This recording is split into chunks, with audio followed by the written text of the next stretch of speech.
Hi guys, welcome to Build Your Jungle. My name is Sophie and today I'm just going to be taking you around my house to do some plant chores with me. There are some very random things going on today. I will tell you that one thing involves a hacksaw, which was very much not something I expected to do, but enjoy.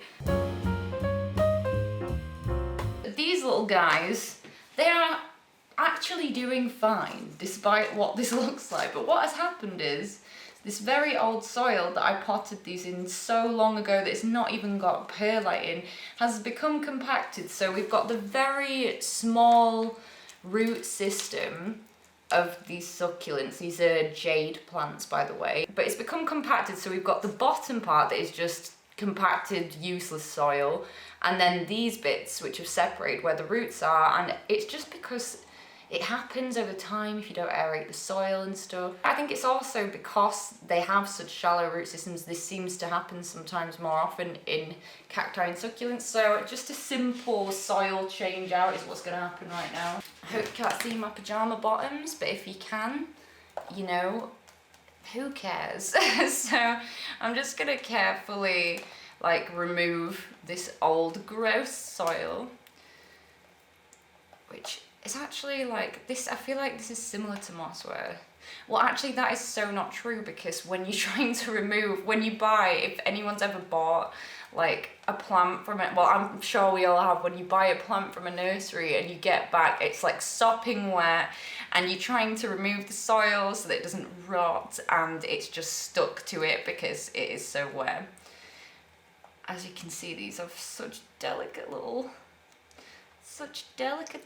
roots, and I don't want to damage them. I really don't want this rubbish mix around my plants, but I also don't want to damage the roots, so I'm just going to be careful, and if I feel like it's got to the point where I can't do it anymore without damaging the roots, I will just stop. So here are the little guy's roots.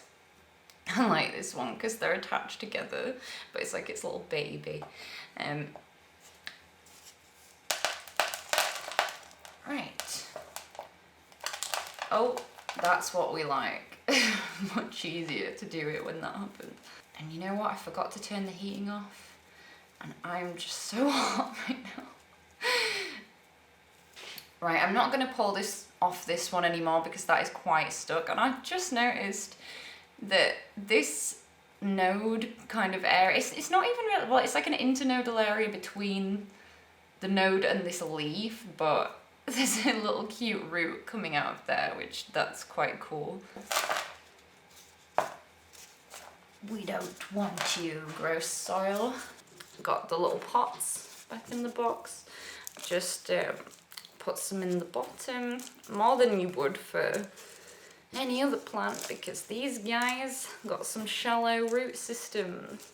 Also, I know this is going to be really divided over how people feel about me doing this with my bare hands, but to be quite honest, I absolutely, I own gardening gloves for outside, but I absolutely love everything about the feeling of soil, the smell of soil. I love working with it bare hand. It just feels really wholesome and just like a calming, nice activity. It's like a multi-sensory experience. But also I learned recently, I'll just repot these while I'm talking to you, but I learned recently that soil has antidepressive microbes or something in it that can contribute to improved mental health. I don't know how much truth there is in that, but I would totally believe it, because the way I feel after gardening, I'm pretty sure I'm getting serotonin from something. Yeah, what I usually do is, if it's something, this is a relatively easy to hold plant because it's a succulent, it's firm, I can just hold it like this. But with something that had much thinner, daintier things, I do this thing where I hold things over like this, and then I can go around like that, but I really don't need to with this because it's holding itself up. Just like to make sure that there's not too many air pockets down there, but also I always just aerate the top bit at the end. My housemates don't understand why I do this, and they're like, oh my gosh, it's loose, but no guys, I just don't want compacted soil. And as you can see, I've also got perlite and pumice in the what's pumice in this mix. On this pot, I've still got a price tag on this. This was not these were cuttings. That's just a price tag left on this pot. In fact, I can tell you exactly what was in this pot. It was a pink polka dot plant. Just do this little guy. Oh, but what I was just saying before I got a bit distracted was that the reason I needed to stop putting this off as well was because I was noticing that after the last watering, some of these leaves are still a bit too bendy. Like, most of them are all right, but I feel like the soil had become so compacted that it didn't properly absorb the moisture. So I'm gonna water them again when I've just done this. And I know a lot of people are keen to leave cacti and succulents for a while after before watering, like maybe up to a week or something after repotting, but I really don't feel like I did damage there. I think they're fine, and I know that you can do that, but especially because I am in a rush to water this plant, because to kind of undo some of the dehydration it's experienced. So I am going to water, but most of the time I do water plants at least a minimum a sip watering, but most of the time like a full-on like soaking after a repot, just to encourage, like, to help the roots settle in and to encourage them to grow like all the way to the bottom of the pot eventually, hopefully. And there we go. Cute. This is the setup that we've kind of got in the living room in this area, which I call Tree-mageddon. And most of these actually belong to my housemates, because one of them is obsessed with trees and the other one will occasionally buy the odd tree as well. And the plant that I'm talking about today is that Dracaena over there, which is not looking very happy at the moment. As you can see, it's quite droopy at the moment. This is a plant that one of my housemates that is not really into plants at all. It was the only plant that she got when we moved in here, like last June, and it has basically lived in a room with no light at all and very rarely being watered. She was pretty adamant that she was going to take care of it, and then she gave it to me to save. So I noticed that the new growth has kind of a rotting appearance. It's all mushy, and after doing some research on this, like, I've realised that it's probably cane rot. In a last ditch effort, this is probably the weirdest thing I will ever do on this channel. I am just going to hacksaw off, because it's this smaller one. So I have a hacksaw.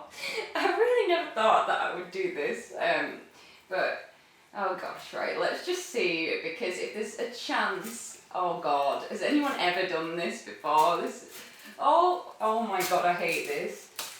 Oh, right, well, the thing I will tell you straight away, this was the mouldy growth at the top, all this new growth, this is flopping down. That was very squishy. I do think I'm right. It's basically gone the full length of time without watering, and then a very compensatory drench, which I feel like when you go to extremes with watering schedules like that, there's a lot of stress on the plant. That's probably why. Let's see, maybe this guy will be okay. We'll throw in that thing away. So obviously, it's quite soft still. I don't know, it's quite spongy. So there it is now. Hacksaw's still there, with all of its little buddies. Turned it round so the other bit's facing, the bit that I just cut is facing the wall, obviously, because that doesn't look great. Look, so we'll see how it does. I'll keep you updated. And yes, I have broke the cupboard door off of that cabinet. Next, I have this adorable little Australian chestnut tree. And actually, when I just showed you the trees before, in the background, this is a small kind of, not a cutting, like a separation that Aaron gave me from that tree because it was struggling. I literally got this last week. I don't know much about trees, to be honest, so this is going to be a bit of a learning curve for me. But what I'm thinking immediately is, sorry, he really likes putting stones in the pot, so I just whacked that fossil in there. This was massively overpotted. So this, and the root ball was honestly like this big. So I feel like that's gonna be the initial root of the problem. Then I'm seeing also a lot of crisping. I think it's potentially, I know Aaron used to keep a lot of his plants above the radiator. I think that it's, you know, too low humidity, overheated, too much direct light. So I've got it in here with some nice bright but indirect light. Couple of hours of like semi-direct light in the afternoon. Sorry, by the way, I've got my pajama shirt on, no shame. But so what I'm thinking here is similar to all of the tropical plants that I am very comfortable with. I'm thinking that if I remove some of the foliage, it will help the rest to recover, as with a different plant. So that's what I'm going to do, is I'm just going to take off some of the most struggling foliage. Like this one, I think will bounce back. This one will bounce back. I'm thinking this, because it's particularly droopy, and this down here, and then we'll see how it goes. So I just sterilised these scissors with isopropyl alcohol and then gave them a rinse afterwards. Let's remove this guy. I feel like loads of tree people are gonna be like, dude, you're doing it wrong, but I love it. Give me all your tips, because I need to learn more about the trees. Also, I'm just gonna take this little leaf off, because I know Aaron's had some pest issues in the past, and I don't know if that's affected this plant, but I do get a bit weird when I see, there are certain things when I see on a plant that I'm like, okay, that's coming off, like this kind of discoloration, like it makes me jumpy, and this is coming off too, because I honestly think this is a watering issue, but either way this leaf is not looking great, so I'm just going to bob it off. It's on a bit of a lean, probably because the roots are non-existent and I don't want the soil all compacted. This guy's done now, I'll pop him back.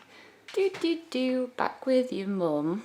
There you go, little guy. I just realised I forgot Aaron's rock. There you go, Aaron. Oh. This is exactly what I'm talking about, and I just noticed when I was on about that in the one behind, you've got like a million rocks. This is a really cool rock though. Okay, distracted. Also, while I'm in this room, how cute are Aaron's trees?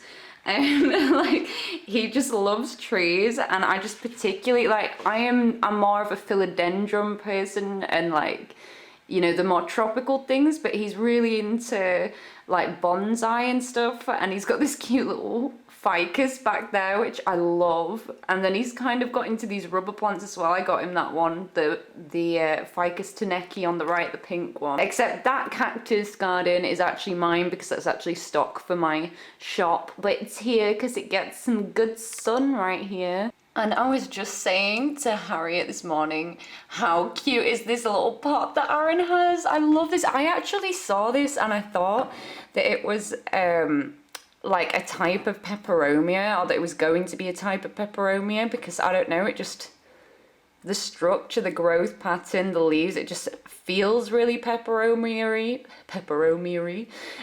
to me. But oh my gosh, I love this terracotta, it's so cute. But apparently this is a type of jade, but it's not a type that I've seen before, and Aaron wasn't 100% sure what type of jade, but apparently it is. I'm just gonna take this beautiful crazy fern down from the kitchen shelf and give it a good water. As you can see, she is doing amazing. Like, when I first got this plant, I completely just neglected it. Like, Harriet brought it home, wasn't that bothered about it, stuck it in here, like, it wasn't doing great for a while because I was just being so rubbish about remembering to water it. And then I finally thought, no, I'll give it some care. I was kind of biased against ferns because I always had this idea that they'd be really difficult and need really high humidity. But honestly, this kitchen is the lowest humidity in the whole house. It's 34%. All of this crazy long growth is all totally new. So when I water in the kitchen, I usually just do it on, this is our little kind of eating table, I don't know. Actually, you know what? This doesn't need watering yet. I was wrong. No, we were just gonna have a little look at you then.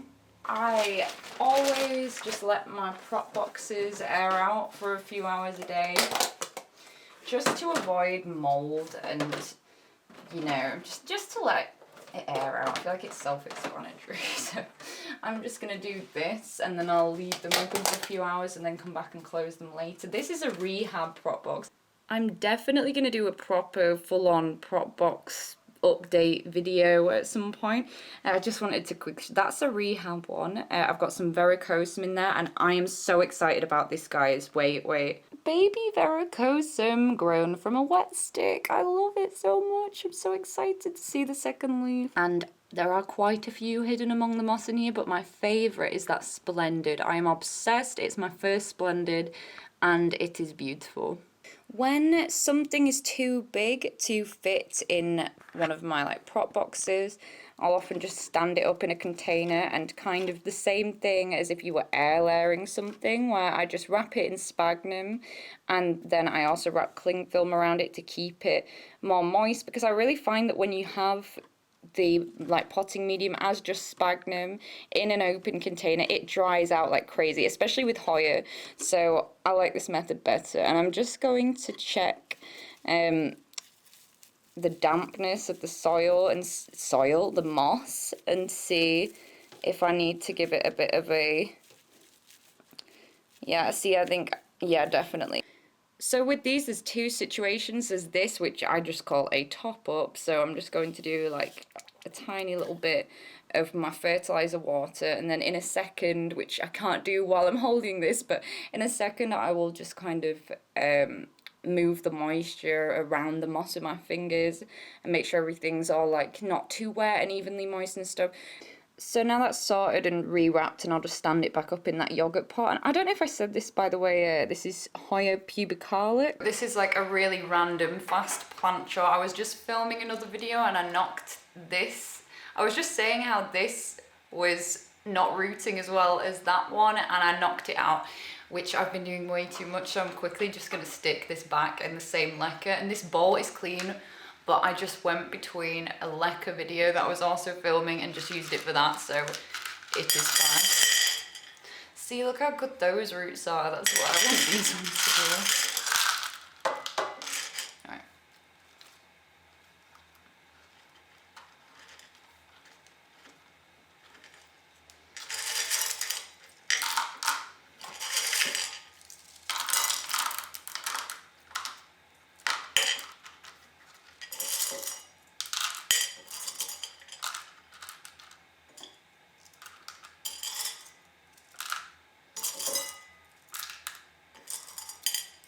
Oopsies. Nah. I'm just gonna wash out the reservoir again. I moved all of these to my windowsill because I was tricked into thinking it was spring. But it's recently dropped a bit. It's really 11 degrees outside, even though it's sunny. So unfortunately I have got the heating on very, very low just to maintain that optimum temperature over here. The radiator is there. So far they've been okay, because this was cosmetic damage from the pup growing too far up into the parent plant and getting a bit smushed on that snake plant. So they all don't seem affected. So anyway, what I'm just going to do right now, hopefully the weather will be back to normal next week and I won't need to put the heating on, and because if I do, then I'm probably going to have to move these off of here, which is just annoying because I just rearranged my room. So I'm just going to water all of these guys. Most of these are rooted now. Because of the size of the roots at the moment, there's no need to fully drench the pot like if I was doing a true succulent watering on a more developed plant. I just want to moisten it but a bit more than you would if it hadn't got any roots yet. So this little guy, get a tiny bit. These guys there, see, I think that, I love these squeezy bottles, although I was really angry because when I first got one, motorbike. When I first got one, I had a 2-pack and I just filled it up with my water and fertilizer and stuff, and I use distilled water for most things, so this was quite irritating. I flipped it off, and the table and the weight of it just absolutely snapped off the squeezy thing. So now I've only got one, and that makes me a little bit sad because I love these bottles, just when you're in a rush as well and you just want to walk around your house doing a quick little top water. Also, I knocked this one off the side the other day and now it's got soil only not very far up, so at some point I need to remember to top that up. I've got these golden pothos. Basically, my roommates came back from a supermarket or something one day, and they'd got me an extra golden pothos on a moss pole for like £5 on offer. So like, and the roots were basically rubbish, but what can you expect for £5? But I think, you know, I just thought it was quite a bargain that I've propagated. So from this plant, I got all of them and all of these and some wet sticks as well that are in a separate prop box.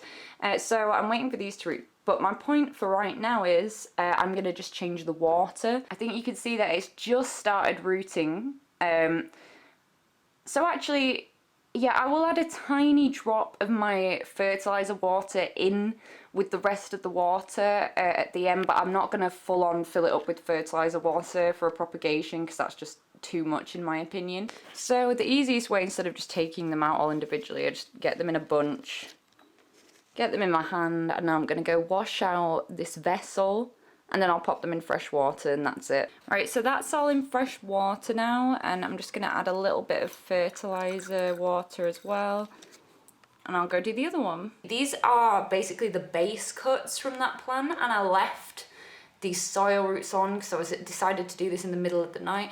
Also, as you can see, like, even though I've been changing the water every few days, like, that does look like the beginning of rot to me. Like, I often find that it's good to leave yourself some leeway with the stem when you do propagate stuff, just so that if that happens you can trim it off. These, the reason I had them in 2 cups in the first place was that ones were the good quality ones, which are the ones that have started to root already, and these are the base cuttings that I did not have that much hope for because of obviously thinking that the rot would have already travelled up the plant. So we will see. But anyway, so I'm going to cut these off, so hopefully finally some actual water roots are going to grow. Also going to chop that rot off, and I'm just going to leave it to callus over again before I put it back in the water. I'm making sure I throw these away because, not the propagations, but the bits I'm cutting off, because golden pothos is so poisonous. If you've got a dog, like, do not let it anywhere near your golden pothos because it like makes their mouths swell up. It can give them kidney failure. It's just like a really bad it's a bad plant to have around animals, in my opinion. Milo like doesn't even like go near any of my plants, to be honest. He's not bothered at all, but I feel like if I left bits like this on the side, that is when he'd be more likely to go for it. So we're just gonna get all them up. I hope you guys enjoyed this plant chores video. I feel like there was a little bit of everything. Let me know if there's anything in particular you'd like to see from this channel. Please feel free to subscribe to be notified when I next make a video, and I'll see you guys next time. Bye.